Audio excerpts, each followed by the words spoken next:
cycle of 3. Now today, we're going to talk about the new invention, PCR, also known as Polymerase chain reaction. For this episode, we got one special guest, Carrie Mullis.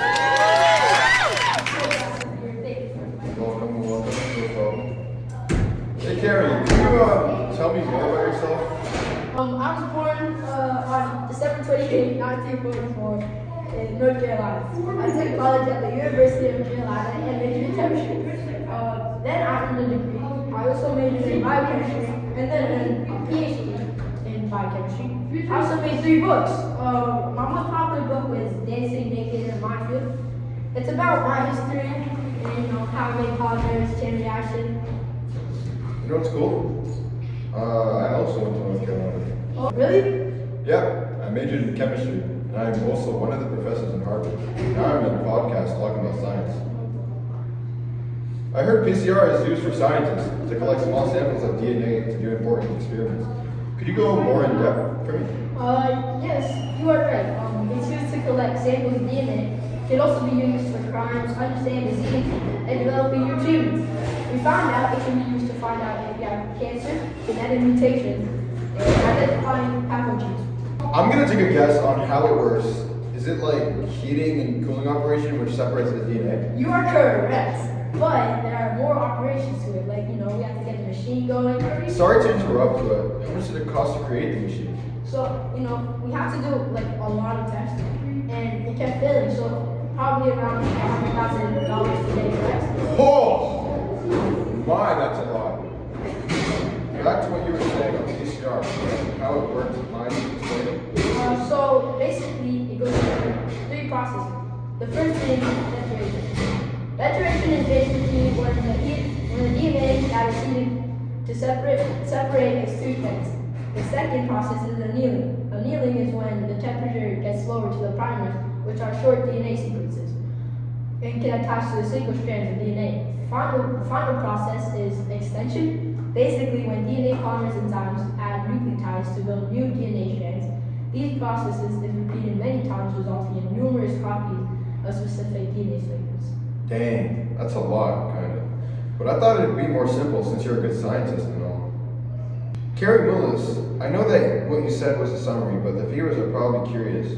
You mind going more into what you were saying? Yes, so during denaturation, heating the DNA to around 95 Celsius is crucial because it breaks the hydrogen bond between the base pairs, eventually separating the double helix into 2 single strands. This extreme heat is why we often use a special type of DNA, polymers, like Taq polymers, which is heat stable and won't denture itself. For annealing, the temperature is lowered between 50 to 66 Celsius. This allows the single-stranded DNA polymers to bind specifically to their sequence of each of the separated DNA strands. These polymers are absolutely crucial because they provide a starting point for the DNA polymers, as the enzymes can only add nucleotides to an initial 3-hydrox group. They also define the specific region of DNA that will be amplified. Finally, in the extension phase, strands by finally at the extension at about 72 Celsius, the DNA polymers, like Taq, as I said in denaturation, synthesizes new DNA strands by adding exonucleotides in the 5 to 3 direction, using a single-stranded DNA as a template and a new primer as a starting point. This results in the doubling of the target DNA sequence in each cycle.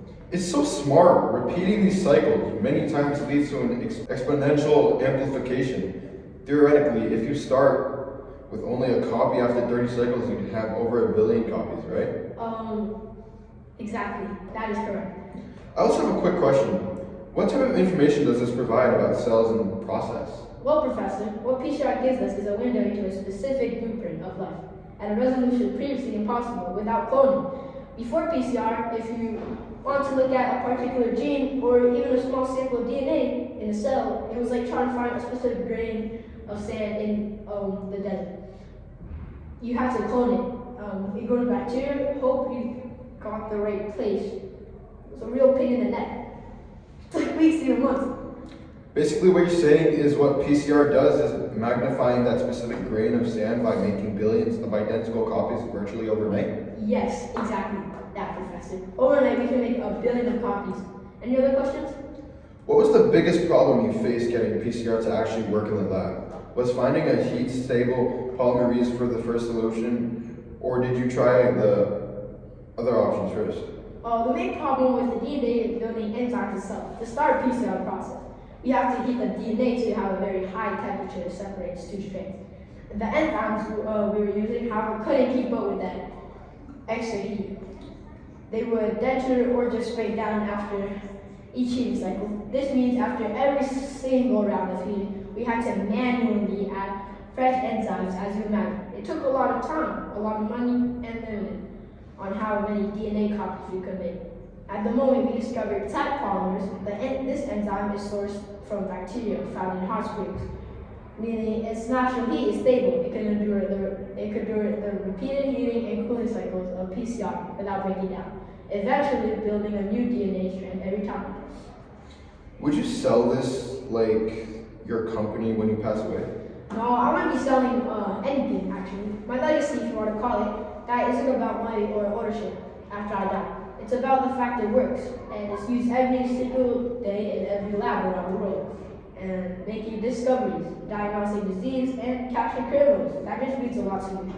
For our listeners that might not be the best at science, why should they care about the technique like PCR in their everyday lives? Well, I think the viewers watching right now, they should care, because what PCR does is, if you ever gotten sick, in that case, it identifies and does tests to see what you have. For example, COVID or the flu.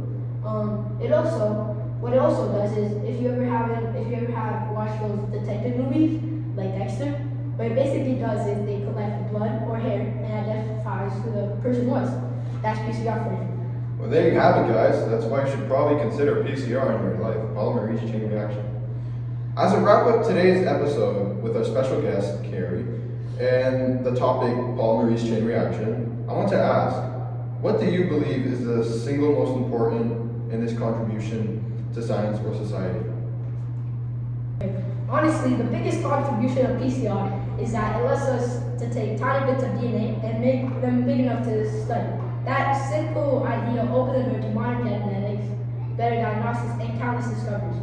It's basically gave us scientists a new way to see life in its smallest scale.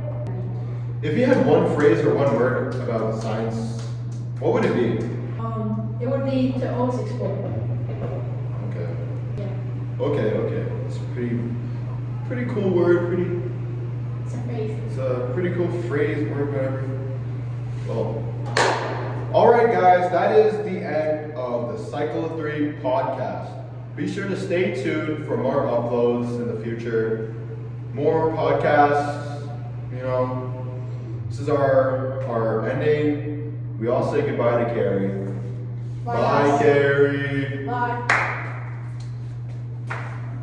Remember, like, subscribe, hit that bell. See you next time.